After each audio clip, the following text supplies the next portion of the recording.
Pa imajo vsi otroci enake možnosti, ko gre za udeležbo na različnih interesnih dejavnosti, se sprašujejo tudi na Zvezi prijateljev mladine, se skoraj ni več interesne dejavnosti, ki ne bi bila plačljiva. Zagotovo ni v redu to, da so te dejavnosti postale tržne. Vedno bolj so tržne, včasih ni bilo temu tako.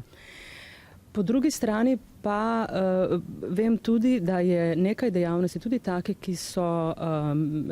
kjer se pričakuje minimalni prispevek, za ravno tako izvedene kvalitetne dejavnosti, ki se ravno tako izvajajo tedensko, skozi celo šolsko leto, pa vendarle ne beležimo tudi pri teh dejavnostih prav velikega vpisa.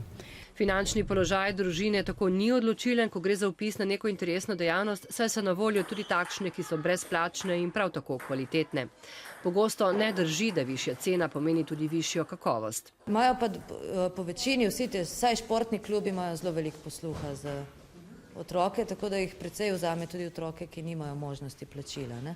Na drugi strani pa so otroci, ki so vključeni v tako številne dejavnosti, da jim skoraj zmanjka časa za igranje. To tem otrokom vzame otroštvo. Jih preveč usmerjamo, jih preveč nekam prav ukalupljamo in oni v bistvu pozabljajo, kaj sploh pomeni se igrati s tem, kar imaš. Ne z nečem, kar kupiš v trgovini, ampak s tem, kar je okrog tebe. Na Zvezi prijateljev mladine poudarjajo, da so interesne dejavnosti zelo pozitivne, saj otroci tam preizkušajo sebe in pogosto iz prostočasne dejavnosti nastane hobi, s katerim se nato ukvarjajo celo življenje. Pomembno pa je, da imajo otroci, predvsem pa njihovi starši, pri izbiri pravo mero.